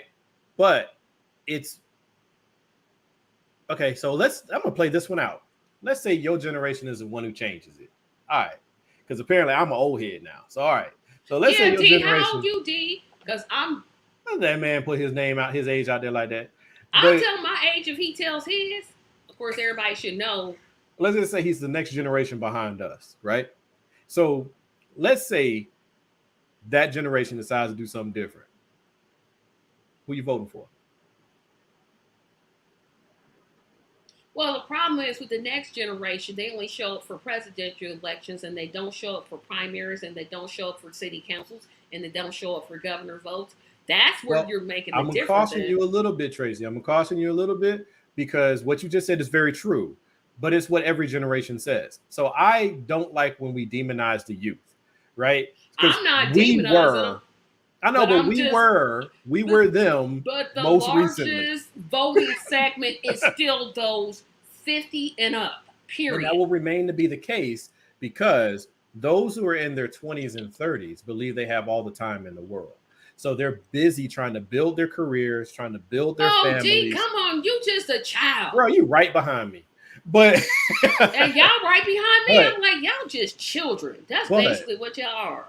But when you're in your 20s and you're in your 30s, you're busy. Your generation doesn't care just yet because they're busy. They're busy trying to build what they'll have in the future. They're either busy having fun because they haven't grown up yet, or they're just getting started being grown. Then you have like our group, that 40 to that I'll say 35 to 50 range. Your interests start to change because you have to pay attention to politics because you see how important they are. But you're still distracted because you got other stuff going on. When you're in your 50s and 60s, or 70s or 80s. Well, 70s and 80s is about protecting what little you got. Got it, yeah. But the 50s and 60s, their whole purpose is they see how politics works and they will use it. And that's what they do. And every generation does this. It follows this every single time. Yeah, but if you just depend on the youth vote, your campaign, you ain't got nothing to me. Well, that's different. Here's the reason why. You can't depend on the youth vote because the youth vote are idyllic, right? They got their eye in the sky. They think about everything. Like the 20s and 30-year-olds, they are looking at what is perfect and what should be, right? They're very sanctimonious and all that. But here's the thing, though. They should be. The world is ahead of them. Yeah. So they only see what's best, and that's what they want to achieve. And they can't understand why they can't have the right things because the right things are just a decision away. I just want them to take that energy. And when it comes to city council, show up. We didn't do it. Oh, you looking at a person that has never missed an election. Never ever have I missed one. I know I'm the oddity, but Yeah. I've never missed one. We, as far as our generations, we sure enough did not do that in our 20s and 30s. Dude, you're so ages for like, it's y'all's because I'm almost headed to. I can't believe I'm gonna be this old. I'm gonna be 50 in less than a year and 24 months. There's gonna be a 5 at the beginning of my age, and then followed by another number. Right. But see, and then here I'm gonna speak up in defense of the youth vote with Obama. Yeah, Obama was a historic moment. Yeah, who wasn't gonna vote for Obama? One, they didn't want to appear racist. They didn't want to appear racist. That's one. So the aspirations of Obama was the aspiration of America, and Trump is the realization of America, right? But these people were, but see, the grassroots were on a high move because it was something shiny. Yeah, Obama was something young, shiny. He had black hair. He was black. He could change history. Yeah, he was an opportunity to change history. Like, wait a minute, like, oh, a black president. I never thought that could happen. And if they had run some other woman besides Hillary Clinton against Bernie, then they might have won with that woman. But they chose Hillary, the most hated politician. Yeah, I sure did. So, but when I'm back to the youth people, the thing is, young people want something to vote for. So when they look at it, Obama gave them something to vote for. Doesn't matter what he delivered on. He was a symbol that America could be better. That I will agree with. And young people voted for that. Young people don't do that consistently, and they definitely don't do it locally because they haven't been shown that type of a result. And they're too young to have ever seen it anyway. And that comment. Well, Rahm is he's a what you call it? He's an Obama-ite. I mean, Obama had y'all fooled, man. Yeah, I say something negative about. It's about what you say negative that I push back on. I'm not a fan of Obama, but I'm not going to tear him down. I don't tear him down. I just say facts. Everything I said about that man is facts. Hey, he's been married to Michelle for what, 22, 23, however long they've been married. That's not an accomplishment. He's just been married. All right. I know. I'm just saying he's got a nice family, good, strong family. I admire that. I actually do admire that. But his politics? Oh, nah, bruh. His politics weren't terrible. They weren't great. No, they weren't great.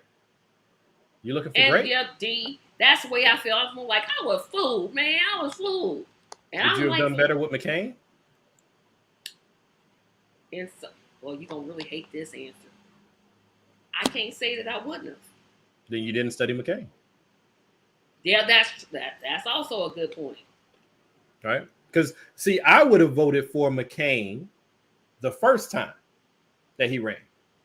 When he tried to run the second time, that wasn't the same McCain. No, because by that time he went, but was he that McCain the whole time? Okay, Anna, he didn't have any scandals, but the tan suit. And Michelle showing her arms. Yep, but it was okay for Melanie, and that's what Trump calls her, Melanie. They will, because Obama is the one little shiny thing. You see what I'm saying? If you ain't got much, the person you're not coming for the one that was decent. Because, like, for example, we among family here, so that's why I say stuff I say. But I will not go after Obama, Sharpton, who's the other one? Jesse Jackson. I can't go after Sharpton because I don't know what he ever believes. I'll be like, dude, is you doing this for show or are you just doing it? I think it's deeper than that, and we'll run into a lot more time, and I don't want to do that to you because I'm already the reason why you're running long now.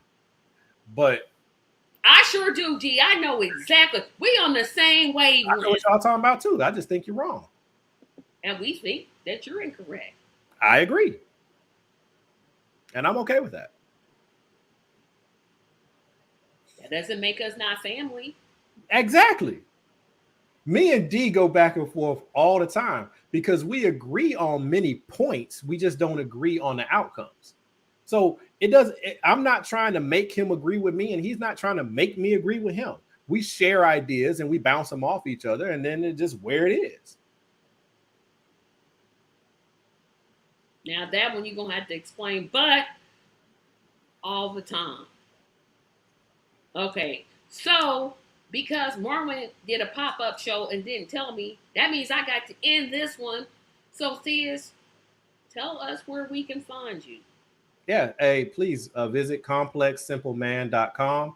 I'm also on Spotify, but it's probably the best way to get to it is through my website because I can't even tell you how to pull it up on Spotify.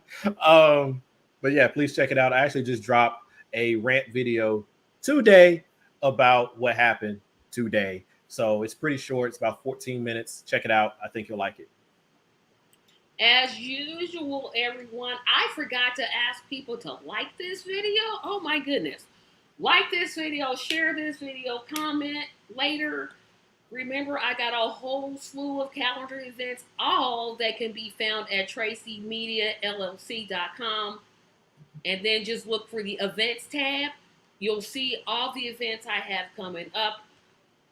We'll see you next Friday, and hopefully we will have an actual game night and the Supreme Court won't go all to the left or to the right so that we don't have to just take away that show because I have a lot of fun on game night. We'll see you all next week. Have a great day. Bye-bye. And switch over to Marlon. Yep, and switch over to Marlon because he's going to be on in about 4 minutes.